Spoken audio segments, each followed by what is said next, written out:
O cessar-fogo entre Israel e Hamas é sem dúvidas uma imensa vitória do Estado de Israel, mas com toda certeza houve uma vitória muito importante para Donald Trump. Nós temos que o cenário geopolítico muda e muda de maneira significativa com Trump no jogo. Isto porque Donald Trump prometeu de maneira bem firme que, se não houvesse liberação dos reféns no contexto do seu governo, a região do Hamas viraria, conforme sabemos, na declaração do Trump, um inferno.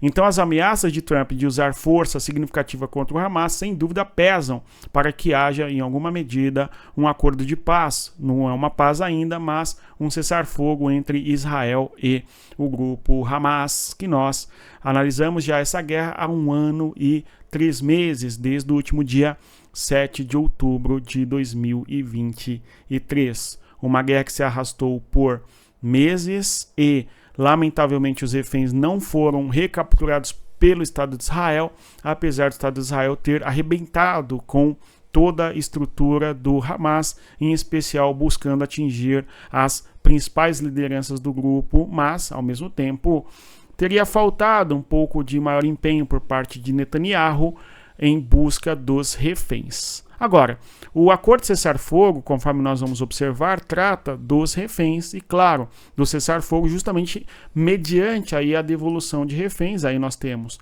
a região em Gaza, após ataques da defesa aérea de Israel, conforme nós podemos notar, e também da artilharia, né?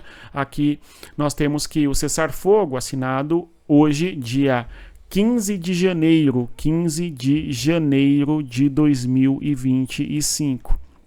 Se este vídeo ajuda você a compreender as questões da geopolítica, eu peço que você deixe o like, se inscreva no canal e divulgue o nosso conteúdo às pessoas que gostam de geopolítica. No caso, o cessar-fogo envolve 3 fases. A primeira fase, nós teremos aí o fim das hostilidades. Na segunda fase, um cessar-fogo permanente. E, por fim, uma terceira fase, ainda mais distante, o processo de reconstrução de Gaza. No contexto da geopolítica, este acordo tem, além da participação dos Estados Unidos, conforme nós mencionamos, e de Israel, há também, claro, o Hamas. O Hamas impôs ali uma série de condições ao longo da tentativa de chegar a um acordo, antes do Trump ser eleito, conforme sabemos, não é? E também o Netanyahu, de modo que ambos não chegavam a acordo. Agora, houve este cessar-fogo, vamos acompanhar. Este acordo é para durar 42 dias. Agora, outros atores geopolíticos que atuaram nessa busca de acordo envolvem o Catar, conforme nós sabemos. O Catar age para buscar intermediar a relação do Hamas com Israel, conforme sabemos, bem como o Egito. Então, estes aqui são os atores envolvidos no cessar-fogo. Vamos observar aqui as fases desse cessar-fogo.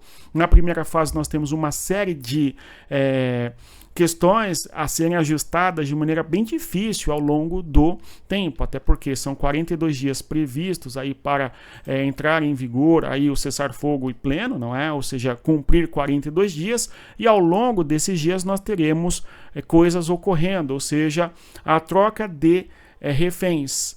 E essa troca de reféns por eventuais palestinos presos em Israel. Lembrando que presos em Israel, sobretudo, condenados no sistema de justiça de Israel, tá certo? Que serão devolvidos. Então, para cada civil devolvido, nós teremos um número X de prisioneiros palestinos em Israel, que será eventualmente reportado para as regiões da Palestina. Cisjordânia ou Gaza, não está claro ainda esta questão geográfica. Então, se o soldado israelense for libertado, o número é maior de prisioneiros a serem trocados, conforme vamos observar nessa nossa primeira fase, aumentando aqui para que nós leiamos esse documento que detalha um pouco aí como será a primeira fase. Então, primeira coisa, suspensão temporária das hostilidades, tá? Cessação temporária de ações militares por ambas as partes. Lembrando que Israel faz ataques bem pesados contra a faixa de Gaza, embora o Hamas também lance foguetes contra Israel, embora de maneira inócua, porque Israel tem o seu sistema de defesa antiaéreo que funciona muito bem contra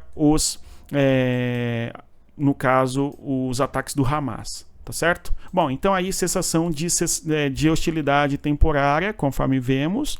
Ainda no segundo ponto aqui importante, ó, forças israelenses se retirarão de áreas povoadas de Gaza, utilizando a chamada rota de Netzarim. Essa rota de Netzarim basicamente corta o território de Gaza em dois. A gente visualiza aqui no mapa. Novamente aqui, buscando a qualidade no nosso canal, conhecendo as questões da geopolítica, mas buscando entender de maneira clara o que é a rota de Netzarim. É um corredor que ocorre dentro da região de Gaza, que separa a região da própria cidade de Gaza. Então, que o litoral do mar Mediterrâneo até a fronteira com Israel, uma distância ali de 7, 8 quilômetros, tá? A faixa de Gaza é bastante estreita, nós falamos aqui já sobre isso várias vezes, tá certo? Nós temos então que a passagem dos reféns se dará justamente por esta região do chamado corredor de Netzarim. Então, no meio da Gaza, nós temos aqui esta faixa de terra que é por onde teremos, no caso, o trânsito, não é, dos reféns. Só que os reféns que irão para Israel, ora vivos, ora mortos. Tudo bem? Então, mesmo os reféns que foram mortos de alguma maneira, serão devolvidos para Israel, tá certo? Porque as famílias querem os seus entes queridos para, eventualmente, os sacramentos pós-morte, que são tão importantes para as populações, as famílias, enfim, tá? Agora, um outro ponto importante, nós temos a sua passagem de Abu Shalem, não é? Karen Shalem, mais conhecida, e a região do corredor Filadélfia, que era um dos pontos controversos. Esta região aqui, ó, no sul da faixa de Gaza, nós vemos aqui, eu estou destacando na cor vermelha, é a fronteira entre o Egito e a faixa de Gaza.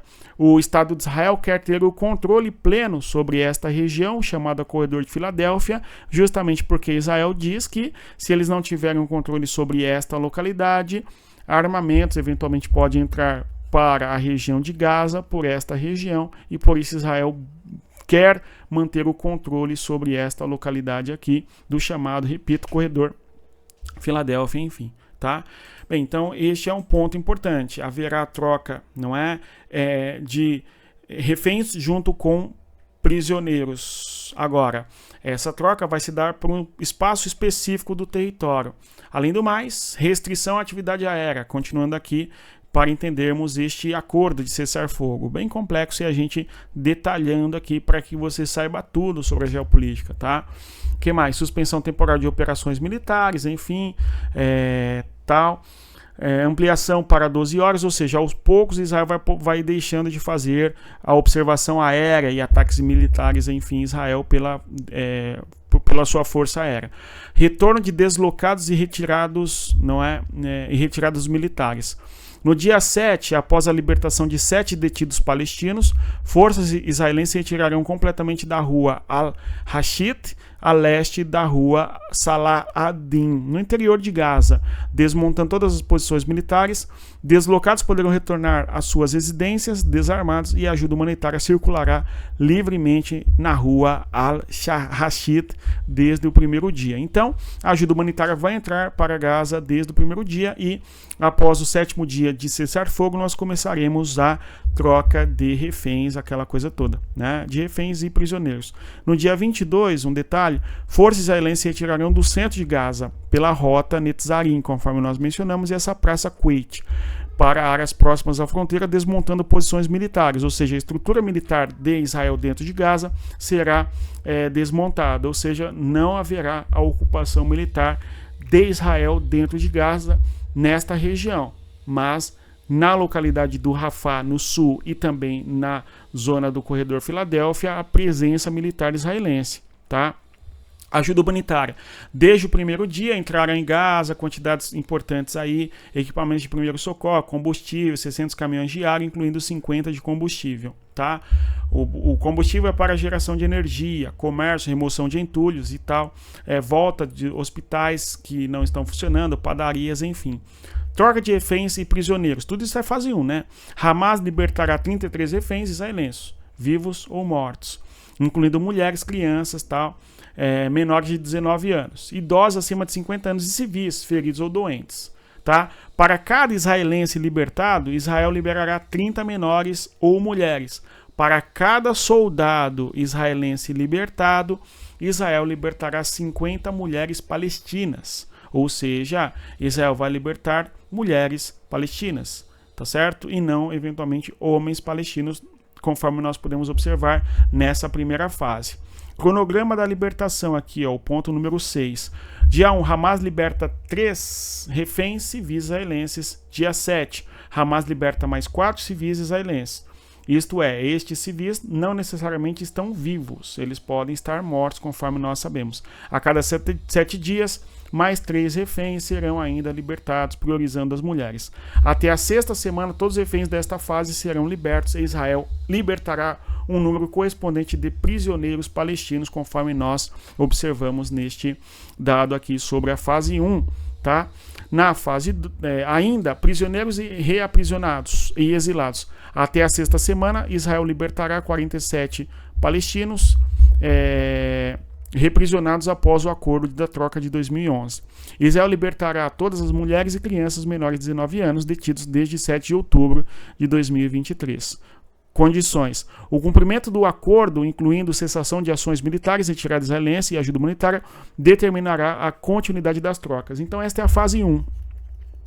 Se não houver hostilidade, não escalar tensões e conflitos, não é o que é muito difícil, sempre acontece, nós teremos a fase 2 e caminhamos para a fase 3. Na fase 2, nós temos ali negociações para a fase 2. Negociações indiretas começarão até o 16º dia para definir os termos da fase B, incluindo a libertação de soldados e outros prisioneiros. Transição para uma calma sustentável. Esta é a fase 2. Cessar-fogo permanente, na fase 2, entrará em vigor antes de novas trocas, incluindo a libertação de todos os soldados e civis israelenses em troca de um número acordado de prisioneiros. Tá? Forças israelenses se retirarão totalmente de Gaza.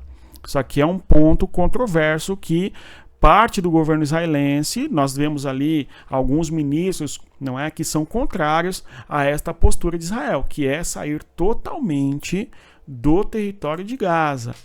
Tá certo? Nós temos as perspectivas do Smotrich, por exemplo, que não acredita que Israel deveria sair totalmente da faixa de Gaza. Tá? Temos ainda, por fim, a terceira fase.